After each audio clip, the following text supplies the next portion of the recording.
Hello, and welcome to 2024 Rutger, here in the Lafayette Square neighborhood of St. Louis. This house was built in 1885 and is I guess, Italianate Gothic, just on the tail end of that architectural generation, coming into where Empire architecture was about to start taking off, as shown on the buildings on either side of this one. We do still have the box gutter at the front with the corbels and detailing along the roof there, but very tall windows. And check out this front door. I'm not sure if you can get the scale of it from the video, but that is nearly, I'd say it's about an 11 or 12 foot tall door, which is just amazing.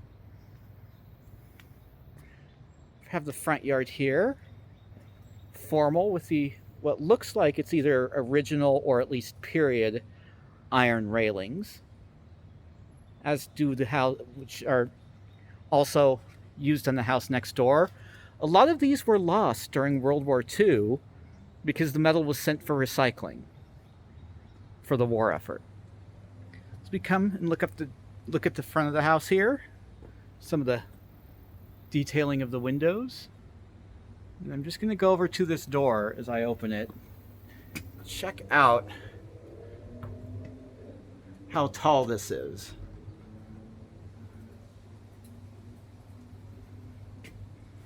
And that opens up into a little vestibule, and then into another door, which in any other situation would seem very large, maybe a little bit less so after seeing those exterior entry doors. As we come inside, we see some of the original detailing of this house, plasterwork, and light fixtures. I'll talk a little bit more about those in a minute. I have a hall tree here, which does look to be keeping in period. There's the newel post with what looks like at least a couple types of wood, maybe an inlay. But as we come through to the living room here, you can see the exceptionally high ceilings, and then this type of light fixture. So in 1885, most houses that had light had gas lights. Hence the phrase gaslighting, which is from an old movie where someone tricked his wife by adjusting the gas flow and the flames going up and down. But what you have here is the crossover from gas to electric. So the two flowers that point down on this would be the electric lights, and then the two which face up would be the gas lights. And that was very common during that switchover period when electricity may not have been 100% reliable yet. Looking through the room, again, we have pocket doors, beautiful marble fireplace, cast iron fire, great,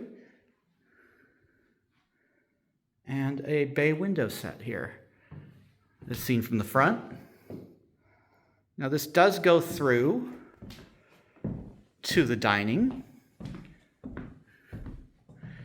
So we look at this window, and I don't know if it'll show on here or not. I see it somewhat in person, but you can see this is the original hand-blown glass with the little imperfections, which is how you know it's original glass.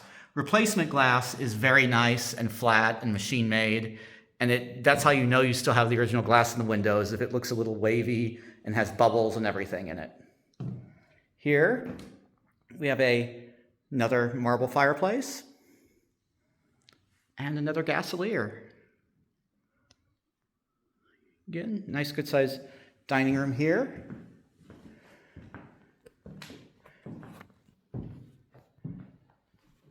In this house, you can see the way that we have this window here, which then faces the front. That was designed to allow ventilation.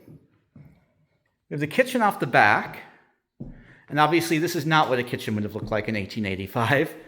It's much more usable and far nicer than what you would have had back then. 42-inch cabinets. It's like marble backsplash and countertops. Large sink and a pantry wall here. Looking back, we have the breakfast bar, the commercial stove, and the wine cellar, or wine fridge, I guess is the word. Then this opens up to the backyard. Another benefit of this era and style is the height of these walls. And generally, again, your neighbor always had a blind back wall on one or both sides, which gives us a very private courtyard style patio here, and also one which is almost entirely shaded from the sun. You can see you're only looked over on this by your own house. Comes back to a small backyard area here.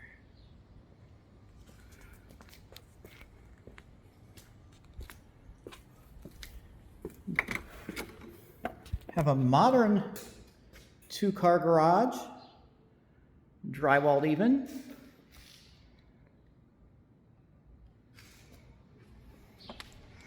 And then we're going to come back into the house and take a look up on the next floor.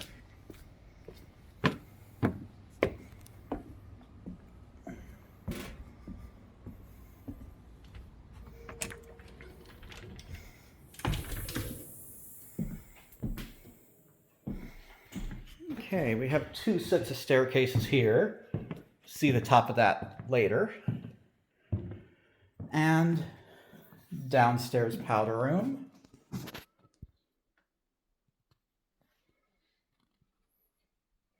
Toilet under the stairs.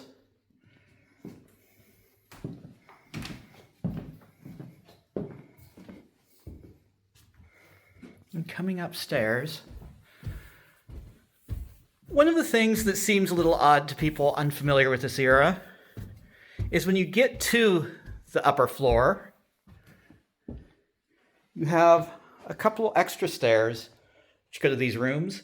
That's what allowed for the higher ceiling height in the downstairs formal rooms.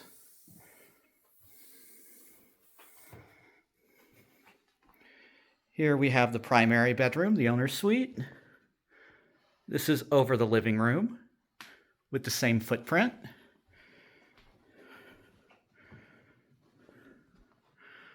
Again, gasolier there.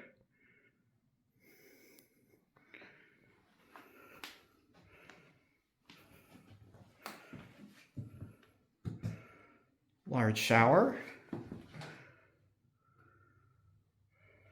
Marble top vanity.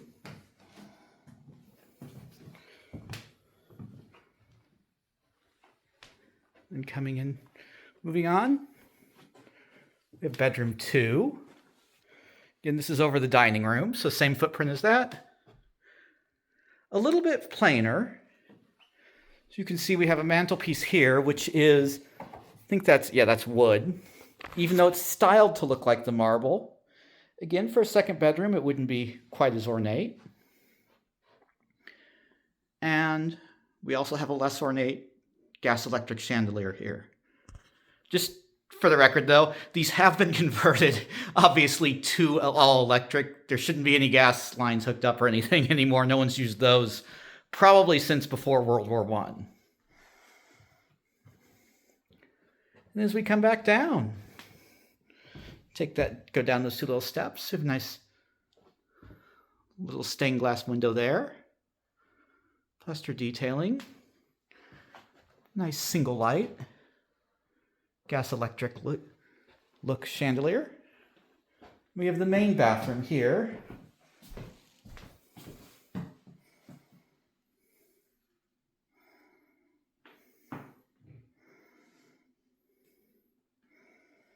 Bathtub and toilet.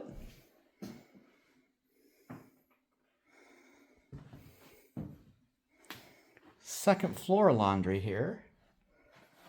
Hookups on the side, just in case you're wondering. And then we come into the rear bedroom. This one is the smallest of the 3. Not a bad size, still usable. And again, it does overlook the garden.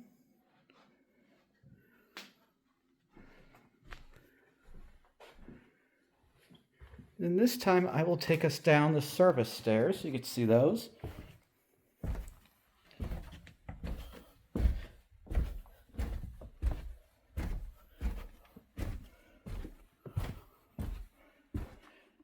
Interesting little fact.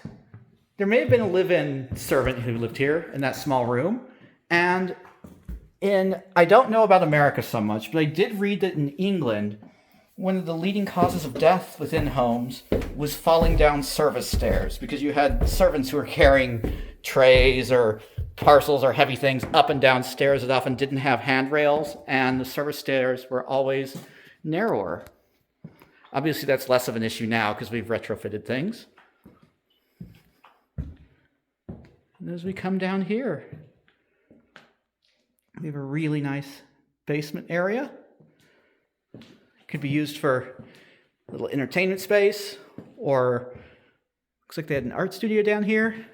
There also is a little laundry area, wash-up area here as well. So if you wanted to have a secondary washer, some people have an extra just for doing blankets and such. It's a good use for that too.